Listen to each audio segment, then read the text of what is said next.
అందరికీ నమస్కారం. శ్రీ మాత్రే నమః. ఇది మా ఇంటి ఉసిరి చెట్టు అండి.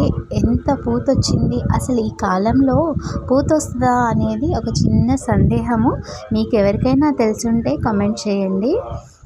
ప్రతిరోజు ఒక్క ఆదివారం తప్ప గురువారము, శుక్రవారము, మంగళవారము నేను ఇక్కడ స్వస్తిక్ రాసుకొని గంధంతో 5 వత్తులేసి నెయ్యి దీపం, దాంట్లో కర్పూరం బిళ్ళ వేసి అమ్మవారి స్తోత్రం అనుకుంటూ ఒక ప్రదక్షిణ, నీళ్లు, గంధము, పసుపు, కుంకుమ, అక్షింతలు, పువ్వులు, చక్కెర నైవేద్యం, ధూపము వేస్తానండి.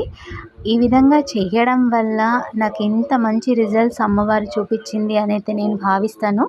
అంటే మనము ప్రకృతిని ప్రేమిస్తే ప్రకృతి అమ్మవారిలాగా నేనైతే అనుకుంటాను. అందుకని ఇంతటి పూతని చూస్తున్న మాపై అమ్మవారి కృప ఉందని భావిస్తున్నానండి. మీ అందరికీ కూడా ఈ అమ్మవారి దీవెన ఛానల్ తరపు నుండి మీ అందరికీ కూడా అమ్మవారి దీవెన లభించాలని కోరుకుంటున్నానండి. మా ఇంట్లో ఇంకా సనాతన ధర్మం నడుస్తూ ఉంది. మగవాళ్ళు పూజ చేస్తూ విగ్రహారాధన చేస్తూ ఉంటే ఆడవాళ్ళు పూలు తెచ్చియడము ఇలా చేస్తూ ఉంటారు. అయితే ఒక చిన్న క్లిప్ చూడండి, మా వారు పూజ చేస్తున్న క్లిప్పు.